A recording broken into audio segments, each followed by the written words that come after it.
தேவனுக்கு மகிமை உண்டாவதாக. Bible reading. ஆதியாகமம் 1ஆம் அதிகாரம். ஆதியிலே தேவன் வானத்தையும் பூமியையும் சிருஷ்டித்தார். பூமியானது ஒழுங்கின்மையும் வெறுமையுமாயிருந்தது. ஆழத்தின் மேல் இருள் இருந்தது. தேவ ஆவியானவர் ஜலத்தின் மேல் அசைவாடி கொண்டிருந்தார். தேவன் வெளிச்சம் உண்டாக கடவது என்றார். வெளிச்சம் உண்டாயிற்று. வெளிச்சம் நல்லது என்று தேவன் கண்டார். வெளிச்சத்தையும் இருளையும் தேவன் வெவ்வேறாக பிரித்தார். தேவன் வெளிச்சத்துக்கு பகல் என்று பெயரிட்டார், இருளுக்கு இரவென்று பெயரிட்டார். சாயங்காலமும் விடியற்காலமும் ஆகி முதலாம் நாள் ஆயிற்று. பின்பு தேவன் ஜலத்தின் மத்தியில் ஆகாய விரிவு உண்டாக கடவது என்றும் அது ஜலத்தினின்று ஜலத்தை பிரிக்க கடவதென்றும் சொன்னார். தேவன் ஆகாய விரிவை உண்டு பண்ணி ஆகாய விரிவுக்கு கீழே இருக்கிற ஜலத்திற்கும் ஆகாய விரிவுக்கு மேலே இருக்கிற ஜலத்திற்கும் பிரிவுண்டாக்கினார். அது அப்படியே ஆயிற்று. தேவன் ஆகாய விரிவுக்கு வானம் என்று பெயரிட்டார். சாயங்காலமும் விடியற்காலமும் ஆகி இரண்டாம் நாள் ஆயிற்று.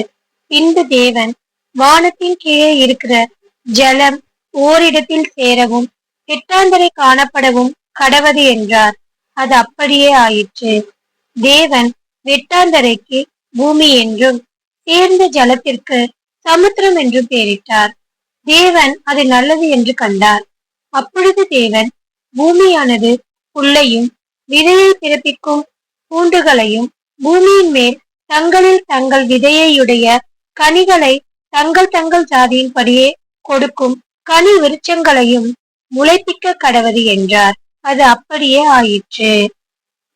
பூமியானது புல்லையும் தங்கள் தங்கள் ஜாதியின்படியே விதையை பிறப்பிக்கும் பூண்டுகளையும் தங்கள் தங்கள் ஜாதியின்படியே தங்களில் தங்கள் விதையுடைய கனிகளை கொடுக்கும் விருட்சங்களையும் முளைப்பித்தது. தேவன் அது நல்லது என்று கண்டார். சாயங்காலமும் விடியற்காலமும் ஆகி மூன்றாம் நாள் ஆயிற்று. பின்பு தேவன் பகலுக்கும் இரவுக்கும் வித்தியாசம் உண்டாகத்தக்கதாக வானம் என்கிற ஆகாய விரிவிலே சுடர்கள் உண்டாக கடவது. அவைகள் அடையாளங்களுக்காகவும் காலங்களையும் நாட்களையும் வருஷங்களையும் குறிக்கிறதற்காகவும் இருக்க கடவது என்றார். அவைகள் பூமியின் மேல் பிரகாசிக்கும்படிக்கு வானம் என்கிற ஆகாய விரிவிலே சுடர்களா இருக்க கடவது என்றார். அது அப்படியே ஆயிற்று. தேவன் பகலை ஆள பெரிய சுடரும் இரவை ஆள சிறிய சுடரும் ஆகிய இரண்டு மகத்தான சுடர்களையும் நட்சத்திரங்களையும் உண்டாக்கினார். அவைகள் பூமியின் மேல் பிரகாசிக்கவும் பகலையும் இரவையும் ஆளவும் வெளிச்சத்துக்கும் இருளுக்கும் வித்தியாசம் உண்டாக்கவும் தேவன் அவைகளை வானம் என்கிற ஆகாய விரிவிலே வைத்தார். தேவன் அது நல்லது என்று கண்டார். சாயங்காலமும் விடியற்காலமும் ஆகி நாலாம் நாள் ஆயிற்று. பின்பு தேவன் மீண்டும் ஜீவ ஜந்துக்களையும் பூமியின் மேல் வானம் என்கிற ஆகாய விரிவிலே பறக்கும் பறவைகளையும் ஜலமானது திரளாய் ஜெனிப்பிக்க கடவது என்றார். தேவன் மகா மச்சங்களையும் ஜலத்தில் தங்கள் தங்கள் ஜாதியின்படியே திரளாய் ஜெனிப்பிக்கப்பட்ட சகலவித நீர்வாழும் ஜந்துக்களையும் சிறகுள்ள ஜாதி ஜாதியான சகலவித பட்சிகளையும் சிருஷ்டித்தார். தேவன் அது நல்லது என்று கண்டார். தேவன் அவைகளை ஆசீர்வதித்து, நீங்கள் பழுகி பெருகி சமுத்திர ஜலத்தை நிரப்புங்கள் என்றும் பறவைகள் பூமியில் பெருக கடவதென்றும் சொன்னார்.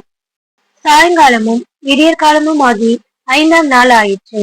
பின்பு தேவன் பூமியானது ஜாதி ஜாதியான ஜீவ ஜந்துக்களாகிய நாட்டு மிருகங்களையும் ஊரும் பிராணிகளையும் காட்டு மிருகங்களையும் ஜாதி ஜாதியாக பிறப்பிக்க கடவது என்றார். அது அப்படியே ஆயிற்று. தேவன் பூமியில் உள்ள ஜாதி ஜாதியான காட்டு மிருகங்களையும் ஜாதி ஜாதியான நாட்டு மிருகங்களையும் பூமியில் ஊரும் பிராணிகள் எல்லாவற்றையும் உண்டாக்கினார். தேவன் அது நல்லது என்று கண்டார். பின்பு தேவன் நமது சாயலாகவும் நமது ரூபத்தின் படியேயும் மனுஷனை உண்டாக்குவோமாக. அவர்கள் சமுத்திரத்தின் மச்சங்களையும் ஆகாயத்து பறவைகளையும் மிருக ஜீவன்களையும் பூமி அனைத்தையும் பூமியின் மேல் ஊறும் சகல பிராணிகளையும் ஆளக்கடவர்கள் என்றார். தேவன் தம்முடைய சாயலாக மனுஷனை சிருஷ்டித்தார். அவனை தேவ சாயலாகவே சிருஷ்டித்தார். ஆணும் பெண்ணுமாக அவர்களை சிருஷ்டித்தார். பின்பு தேவன் அவர்களை நோக்கி, நீங்கள் பலுகி பெருகி பூமியை நிரப்பி அதை கீழ்ப்படுத்தி சமுத்திரத்தின் மச்சங்களையும் ஆகாயத்து பறவைகளையும் பூமியின் மேல் நடமாடுகிற சகல ஜீவ ஜந்துக்களையும் ஆண்டு கொள்ளுங்கள் என்று சொல்லி தேவன் அவர்களை ஆசீர்வதித்தார். பின்னும் தேவன், இதோ பூமியின் மேல் எங்கும் விதை தரும் சகலவித பூண்டுகளையும் விதை தரும் கனி மரங்களாகிய சகலவித விருட்சங்களையும் உங்களுக்கு கொடுத்தேன். அவைகள் உங்களுக்கு ஆகாரமாய் இருக்க கடவது.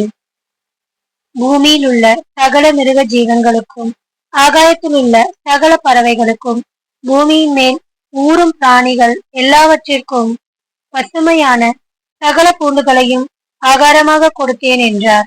அது அப்படியே ஆயிற்று. அப்பொழுது தேவன் தாம் உண்டாக்கின எல்லாவற்றையும் பார்த்தார். அது மிகவும் நன்றாயிருந்தது.